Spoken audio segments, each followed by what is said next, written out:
voulez en savoir plus sur le monde associatif? Rendez-vous tous les mardis à 18 h sur Arabelle. Association en action avec Maria Bemba et Tariq Labi. Bonsoir à toutes, bonsoir à tous et bienvenue dans votre émission Association en action, une émission qui met en avant le travail du milieu associatif. Et comme tous les mardis soirs, je suis accompagnée de Tariq Labi. Bonsoir Tariq. Bonsoir Maria. Et notre premier invité du jour est Mohamed El Gabzouri, le directeur de proximité de l'ASBL Move, une association située dans la commune de Molenbeek et qui est active depuis plusieurs années dans la cohésion sociale. Bonsoir Mohamed. Bonsoir à toutes et à tous, merci de m'accueillir. Merci à vous d'avoir accepté notre invitation. Alors Mohamed, est-ce que dans un premier temps, vous pouvez un petit peu nous présenter l'ASBL Move en quelques mots? Oui, bien sûr. Donc l'ASBL Move est une ASBL paracommunale, c'est-à-dire qu'elle dépend directement de l'autorité communale. Elle est active sur le territoire de Molenbeek-Saint-Jean, comme vous l'avez dit, depuis plus de 25 ans maintenant. Active en matière de cohésion sociale et de prévention. Elle est composée de 2 départements principaux qui sont à la fois les services de proximité que je dirige et les services de seconde ligne. Vous êtes directeur de proximité, je disais en présentation. C'est quoi concrètement un directeur de proximité ? Donc en fait, les services de proximité sont toute une série de dispositifs, donc comme leur nom l'indique, de proximité. Donc il s'agit concrètement en fait de 3 maisons de quartier, de 2 maisons communautaires, de 2 équipes de travailleurs sociaux de rue qui font un travail spécifique autour du travail de rue, de la maison des femmes et enfin d'un dispositif qui s'appelle Sport pour tous et donc qui a pour objectif de rendre en fait accessible le sport et à la fois d'élargir les offres en termes d'activités sportives. Et quel est le public cible auquel s'adresse votre ASBL? Donc en fait, c'est principalement les Molenbeekois. Donc nos services en fait sont adressés aux Molenbeekois en priorité. Et donc nos structures en fait sont vraiment réparties sur plus ou moins l'ensemble du territoire molenbeekois et agissent vraiment à l'échelon du quartier. Mohamed El Gabzouri, bonsoir. Oui, bonsoir. Alors, un de vos principaux objectifs est de favoriser un mot qui est plutôt à la mode, le vivre ensemble. Alors, comment vous définissez ce terme de vivre ensemble? C'est une bonne question. Effectivement, c'est un terme qui est très courant et largement utilisé. En fait, moi, je dirais que le vivre ensemble, finalement, c'est un fait. On doit tous vivre ensemble. Donc, nous, ce que nous essayons vraiment de favoriser, c'est plutôt le mieux vivre ensemble, ou ce qu'on appelle le bien vivre ensemble. Et je pense que c'est d'autant plus important qu'aujourd'hui, comme vous le constatez, nous vivons dans une société de plus en plus crispée, où les tensions et les polarisations sont assez importantes. Et je pense que dans ce contexte, l'échelon local a vraiment toute son importance, où en fait des structures de proximité comme les maisons de quartier sont tout à fait fondamentales. Donc concrètement, ça passe par des espaces en fait qui sont offerts aux habitants afin qu'ils développent des initiatives citoyennes. Et ainsi, en fait, on essaye vraiment de favoriser un climat de dialogue et un climat d'ouverture. Donc ça peut passer aussi à travers des actions de prévention, en particulier à travers nos travailleurs sociaux de rue, qui, comme leur nom l'indique, eux sont vraiment déployés sur l'espace public et qui peuvent intervenir concrètement, parfois en amont de certaines situations problématiques pour essayer de désamorcer certains conflits, certaines tensions qui peuvent apparaître entre certains groupes. Donc voilà, donc nous, ce que nous essayons de favoriser, vraiment, c'est le mieux vivre ensemble à travers différents dispositifs finalement. Alors on l'a dit, l'ASBL est active depuis plus de 25 ans dans la commune. De quelle manière vos différentes activités ont-elles évolué avec le temps? On imagine que les besoins des habitants de la commune ont évolué, ont tout simplement changé. Oui, tout à fait. Je dirais qu'il y a une évolution par rapport à l'offre qui s'est élargie. On a des structures nos structures sont beaucoup plus nombreuses qu'elles ne l'étaient par le passé. Et puis effectivement, comme vous l'avez dit, les besoins des publics évoluent.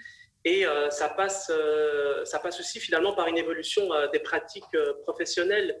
Et donc, il y a un questionnement qui est sans cesse mené par rapport aux pratiques professionnelles des travailleurs.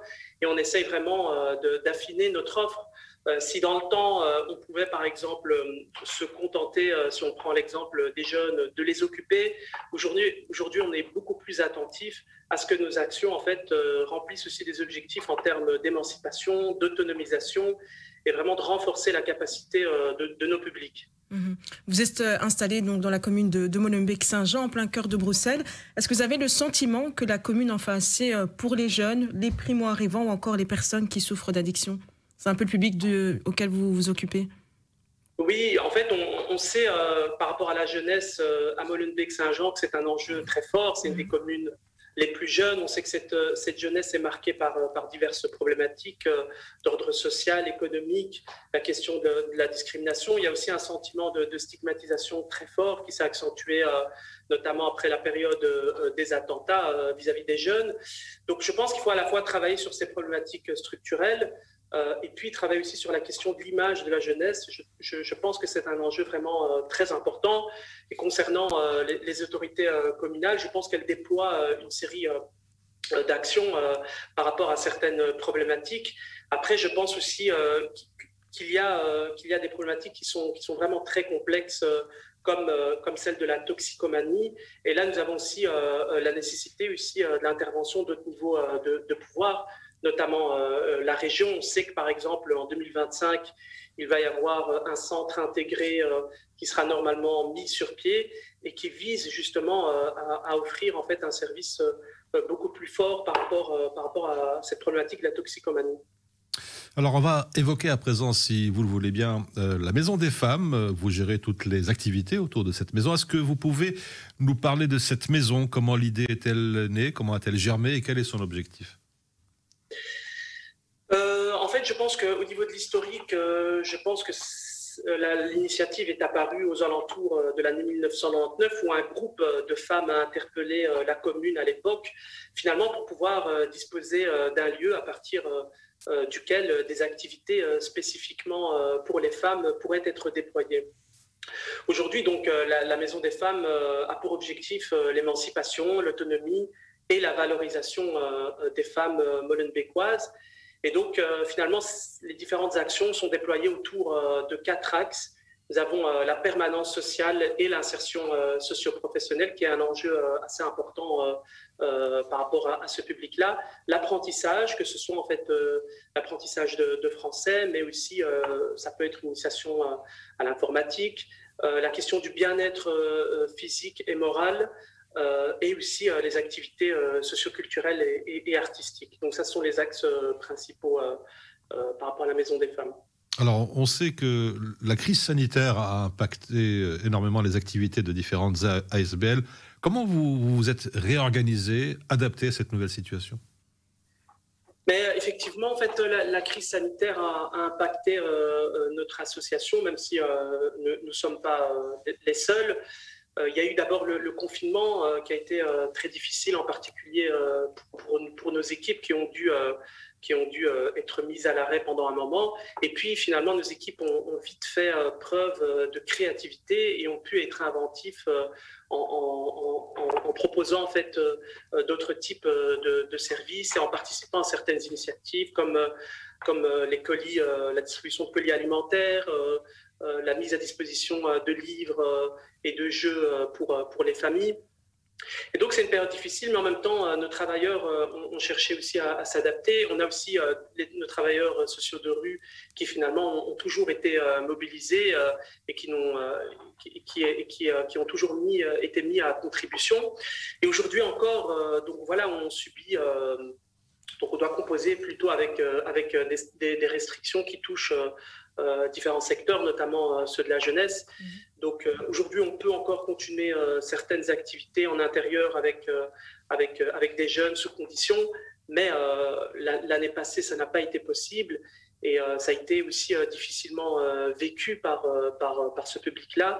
Et il a fallu, encore une fois, s'adapter, plutôt plus travailler en suivi individuel, etc. Et Mohamed El Gabzouri, est-ce que vous avez le sentiment, justement, avec cette crise, que le nombre de personnes qui vous sollicitent a augmenté? Est-ce qu'on a fait plus appel à vous? Je pense en fait que ça dépend vraiment, ça dépend des demandes. On a aussi, on a par exemple une augmentation dans notre permanence sociale de toute une série de demandes qui est liée en fait à tout ce qui a trait au suivi par rapport aux questions d'accès aux droits, aux revenus d'intégration sociale. Par exemple, la question de l'accès au chômage, etc. Donc on voit que ce type de demande s'est accentué. Au niveau de nos écoles de devoirs dans nos maisons de quartier, on constate aussi une augmentation de la demande en termes de prise en charge vraiment de problématiques spécifiques, notamment les suivis logopédiques. Donc je dirais qu'il y a, par rapport à certaines demandes, il y a une augmentation, et puis il y a aussi la nature de certaines demandes qui ont changé. Il y a quoi qui a changé? Qu'est-ce qui a été nouveau dans ces demandes? Justement, on n'avait pas autant, par exemple, par rapport aux écoles des devoirs, on n'avait pas autant en fait de demandes par rapport vraiment à des suivis, par rapport à des problématiques très spécifiques qui nécessitent l'intervention, par exemple, de logopèdes. Ça, c'est une nouveauté. On est très sollicité par rapport à ça. Et puis, je dirais que de manière générale, les opérateurs sont aujourd'hui saturés, parce que même au niveau de l'offre en termes de l'école des devoirs, on n'arrive pas à répondre à la demande qui est très importante sur le territoire de Molenbeek-Saint-Jean. Alors, voilà, juste avant de nous quitter, peut-être Mohamed El Gabzouri, un petit message à faire passer à toutes celles et tous ceux qui nous écoutent. Un petit message. Je dirais que la commune de Molenbeek-Saint-Jean, comme on l'a évoqué, elle rencontre d'importants défis qui se sont accentués, notamment suite à la crise sanitaire que nous rencontrons. Maintenant, c'est vrai aussi que Molenbeek-Saint-Jean, c'est aussi une des communes les plus denses de par son réseau aussi associatif. Et aujourd'hui, on voit aussi d'importantes initiatives locales et citoyennes qui se développent. Et je pense que c'est aussi important de continuer à les encourager et à les soutenir, car elles ont toute leur place pour enrayer certaines problématiques. Super, le message est bien passé. Merci à vous, Mohamed El Gabzouri, d'avoir répondu à nos questions. Je rappelle que vous êtes le directeur de proximité de l'ASBL Move, une association de Molenbeek-Saint-Jean et qui est active depuis plusieurs années dans la cohésion sociale. Merci encore à vous.